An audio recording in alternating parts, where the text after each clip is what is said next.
जय शनिदेव। हम आपको लेके आए ब्रज की पवित्र भूमि को किलावन धाम यात्रा पर।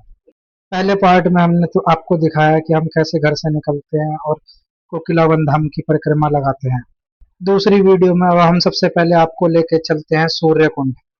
सूर्य कुंड पहुंचते ही सबसे पहले हम ये देखते हैं, इस पेड़ की ये मान्यता है कि नहाने के बाद कोई भी अपना एक वस्त्र छोड़ता है तो उसकी काया निरोगी रहती है। यह पवित्र कुंड सूर्य देव को समर्पित है। मान्यता है कि यहाँ पे स्नान करने से या जल चढ़ाने से शरीर में नई ऊर्जा आती है और रोग दूर भाग जाते हैं। माना जाता है यहाँ पे स्नान के बाद ध्यान लगाने से मन को शांति मिलती है। सब लोग स्नान करने चले गए थे, मैंने केवल सूर्य देव को जल दिया था और हाथ मुंह धोए थे। तभी बच्चे आके मुझसे कहते हैं कि जब तक ये लोग नहा के तैयार हो रहे हैं, जब तक हमें झूला झुला के लेके आओ।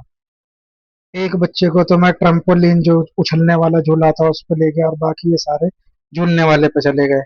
बच्चे आकर कहते हैं कि हमें तो झूला झूलने में बहुत मजा आया। फिर उसके बाद हम चलते हैं शिव परिवार के दर्शन करने के लिए। सबसे पहले हम गणपति बप्पा और उनके पप्पा हर हर महादेव के जयकारे लगाते हुए मंदिर के अंदर घुसते हैं।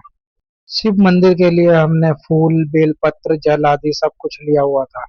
मंदिर में घुसते ही सभी लोग हम हाथ जोड़ते हैं, माथा टेकते हैं। फिर जो भी हम सामग्री लाए होते हैं, दूध, जल, बेलपत्र आदि से विधि विधान के साथ पूजा अर्चना चालू कर देते हैं। इस बार शिव मंदिर में कोई ज्यादा भीड़ नहीं थी, इसलिए हमने आराम से खुल के दर्शन करे।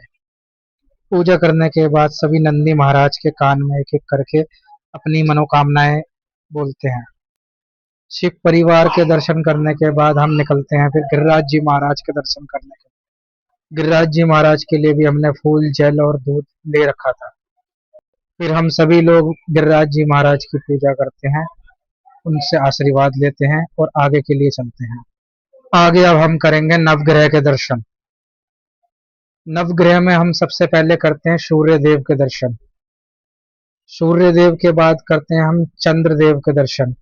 सभी ग्रहों के पास लिखा हुआ था कि किस ग्रह पे दूध चढ़ाना और किस ग्रह पे तेल। चंद्र देव के दर्शन करने के बाद हम करते हैं राहु देव के दर्शन। राहु देव के दर्शन करने के बाद हम करते हैं केतु देव के दर्शन। और राहु और केतु दोनों पर ही तेल चढ़ाया जाता है, इसलिए हमने अपने दोनों बड़े भाइयों के एक के हाथ में दूध और एक के हाथ में तेल दे दिया था। फिर करते हैं हम गुरुदेव के दर्शन। सभी लोग गुरुदेव के मत्था टेकते हैं, फिर आगे के दर्शन के लिए चलते हैं। फिर आगे चलकर हम करते हैं बुध देव के दर्शन। नवग्रहों की भी हमारे को पूजा करनी चाहिए, क्योंकि ग्रहों के प्रभाव का थोड़ा असर कम हो जाए। थोड़ा सा और आगे चलने के बाद हम करते हैं शुक्रदेव के दर्शन।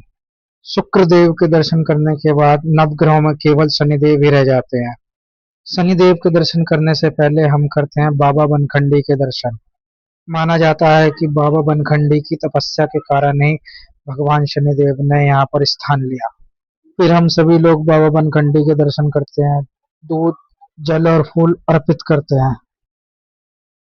मंदिर परिसर में बाबा की समाधि भी है।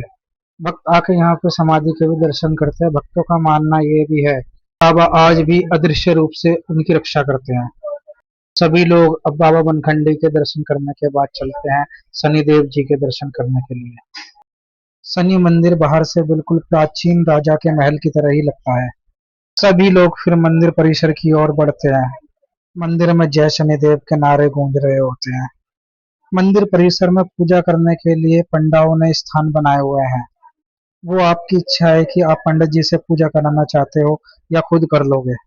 इसी स्थान पे आप दिया जला लोगे, दो बत्ती अगरबत्ती कर सकते हो, आरती कर सकते हो। मंदिर परिसर में केवल आप शनिदेव जी के लिए तेल ही ले जा सकते हो।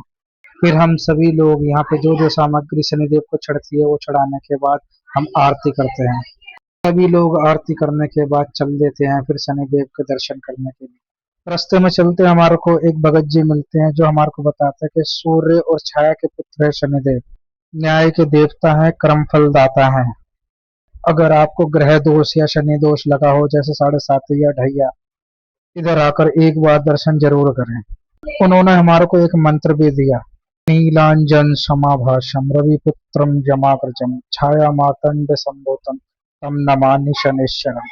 इस मंत्र से आपको शनि दोष में लाभ मिलेगा। फिर करते हैं हम शनिदेव जी के दर्शन। अब चारों तरफ स्टील की ग्रिल लगा दी थी। एक तरफ दर्शन करने के बाद दूसरी तरफ से हम तेल चढ़ाते हैं। देव के मंदिर में भीड़ ज्यादा हो रही थी। हम सभी लोग एक एक करके दर्शन करने के बाद तेल चढ़ाने के बाद आगे चलते हैं। आगे हमारे को मिलता है हनुमान जी का मंदिर, जो कि मंदिर परिसर के अंदर ही है। फिर वहां हम हाथ जोड़ के बाबा के दर्शन करते हैं। हनुमान जी के दर्शन करने के बाद फिर एक बार हम शनिदेव जी के दर्शन और करते हैं। फिर चलते हैं हम आगे कोकिलावन जी के ठाकुर बाके बिहारी जी के दर्शन करने। सबसे पहले मंदिर परिसर में हमें दुर्गा माता जी मिलती है। फिर हम करते हैं बांके बिहारी जी के दर्शन, जो कि कोकिलावन में ठाकुर बिहारी जी के नाम से प्रसिद्ध हैं। यहाँ पे राधा रानी और अपने बड़े भाई दाऊ जी के साथ विराजमान है। अब लगभग हमने सभी मंदिर के दर्शन कर चुके थे और हम सब कह रहे थे कि चलो अब थोड़ी देर मंदिर परिसर में बैठा जाए। भगवान के दर्शन करने के बाद मंदिर परिसर में बैठना जरूरी होता है। वहाँ की सकारात्मक ऊर्जा हमारे को मिलती है। थोड़ी देर भजन ही गा लिए जाए। इधर भजन हो रहे हैं,